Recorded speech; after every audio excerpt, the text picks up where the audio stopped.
Il y a un autre élément de stratégie qui est en train de changer, cependant. Je pense que c'était aujourd'hui ou vendredi.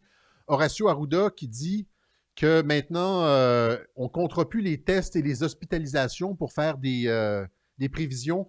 On va calculer de quelle façon les gens se soumettent aux directives de la santé publique. Donc, il l'introduit comme facteur essentiel maintenant pour les prévisions là, de la COVID, la soumission de la population. Je vous fais écouter ça, c'est scandaleux. Je veux dire, quand j'ai entendu ça, j'ai sauté 10 pieds dans les airs. Où est-ce qu'il est, Arruda? Voilà. Rapidement, nos experts, oui, nos experts nous disent que le modèle qu'on utilisait au mois de juin, basé sur les hospitalisations et les cas, permettait de faire des projections. Maintenant, on n'a presque plus d'hospitalisations et presque plus de cas. Ah, au moins, il vient d'admettre qu'il y a presque plus d'hospitalisation et presque plus de cas. Est-ce qu'on peut nous dire pourquoi on entre en zone rouge puis on fait faire faillite à des dizaines de milliers de commerces, on brime la liberté des gens s'il y a presque plus de cas et presque plus d'hospitalisation? Arruda. Et donc, ils sont en retravailler les indices épidémiologiques pour permettre de faire des projections et ça va inclure la compliance de la population aux mesures.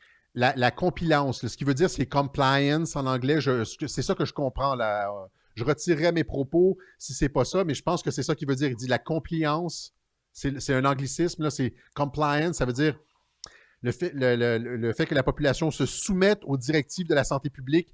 Et donc, ils vont avoir, je ne sais pas comment ils vont calculer ça, une espèce de facteur qui va regarder si les gens suivent les règles de la santé publique pour faire des projections. Donc, ils vont regarder, ils vont observer le facteur de soumission de la population pour faire des pronostics puis pour déclarer des mesures d'urgence. Par rapport au nombre de contacts que les gens ont. Donc, épidémiologique pour permettre de faire des projections et ça va inclure la compliance de la population aux mesures par rapport au nombre de contacts que les gens ont. Donc, les modèles sont en train de se bâtir.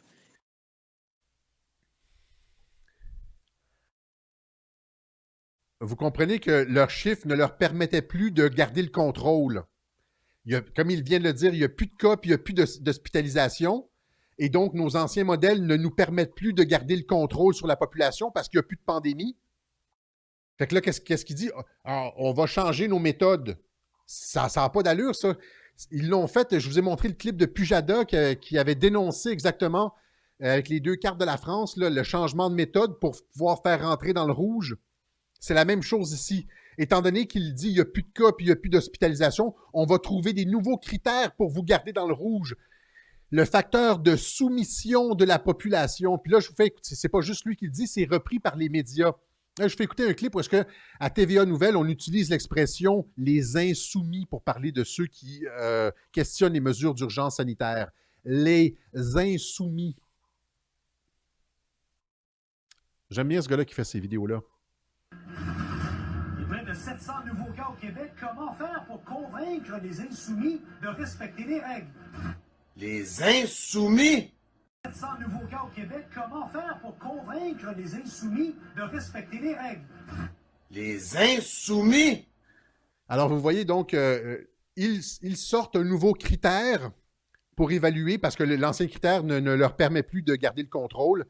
C'est le facteur de soumission, et là, c'est repris. Le mot-clé, là, insoumis, soumission, est repris par les médias, partout.